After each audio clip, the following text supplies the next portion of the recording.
Howdy guys, this is Karthik, physiotherapist. Welcome to my YouTube channel, Karthik Physio. Today we are going to see what would be the right combination of exercises you should be doing if you're a diabetic or a pre-diabetic. Resisted exercises would help control your blood sugar levels, increases sensitivity to insulin, lose body weight, improves your strength, controls fatigue, and it improves your overall circulation and energy levels. The effectiveness of exercise will be at the maximum if it's combined in the right manner.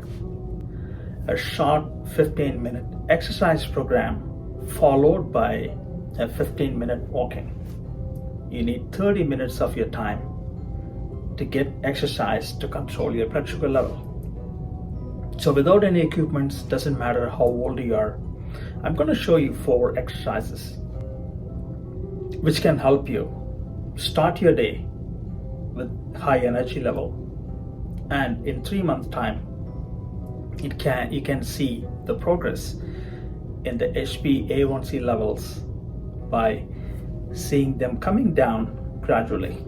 The first exercise, the squats. To get the maximum benefits of proper squatting, what I would suggest for a beginner, for a person who is above 60 or 70s, so you can start with just putting a chair here, and I would clasp my fingers together, and then make sure your knees are not going forward like that. The knees shouldn't be passing your toes, and then you're gonna stick your bum out and try to touch the chair if you can. Even if you can't, you can go up to 90 degrees and keep your posture right and come up. So this is the best way to start working on your quads, and the posture is the key. So I would repeat this 15 times, and then I jump into the next exercise. No rest. You're going to do 15 reps, and then you're going to jump into the next exercise. The next one, you're going to sit down, and then keep your feet shoulder width apart, and you're going to keep your hands just next to your trunk, and then you're going to look ahead. You're going to just push on your arms and lift your bum up, and when you go down, you have to barely touch your bum on the seat. So this is called chair push-ups. I'm going to do 15 of that. Okay, so and then I switch to the squats, and then I jump back to the chair push-ups. Rest. If you need rest, you can rest for a short time, maybe 10 seconds to 15 seconds. So these 2 exercises I do back and forth, and then I go to the third exercise.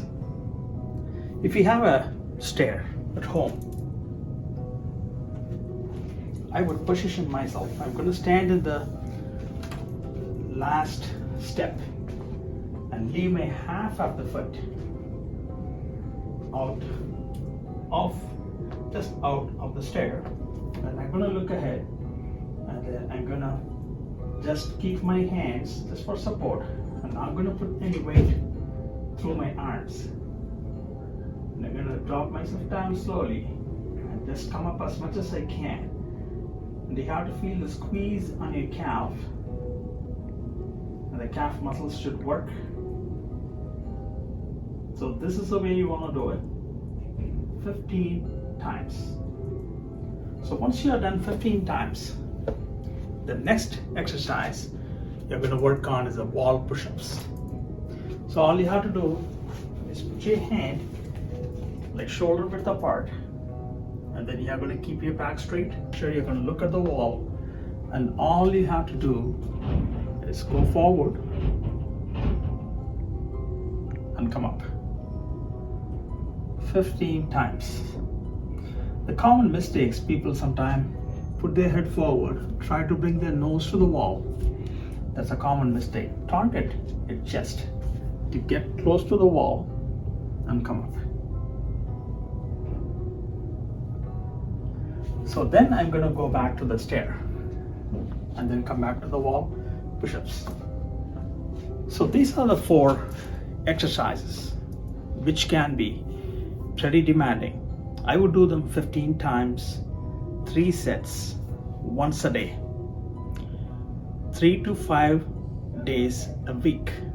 It's a combined effort by making right choices of exercises, diet, and medication. So these exercises, when I do them first, why do you want to do them first? Because the significant drop in blood sugar level may not happen with resisted exercises. It's very common when you do something intensively like a cardio, like a jog. So I would recommend you do these exercises first. Then you can go for a 15-minute walk. How to do a proper walking, I did another video on it. So I'm going to put that link in the description so you can watch that too. Before the exercises, please confirm with your physician. These are general guidelines only. After 3 months of a proper walking and proper exercises, you can see a good change in your energy levels, and your blood sugar levels can come down steadily and progressively. Thanks for watching this video till the end. If you have any questions, please leave a comment in the comment section. If you like the video, please click the like button and feel free to share the video for the people you think might be helpful. See you in the next video. Till then, bye from Karthik, physiotherapist. Thank you and have a good day. Bye-bye.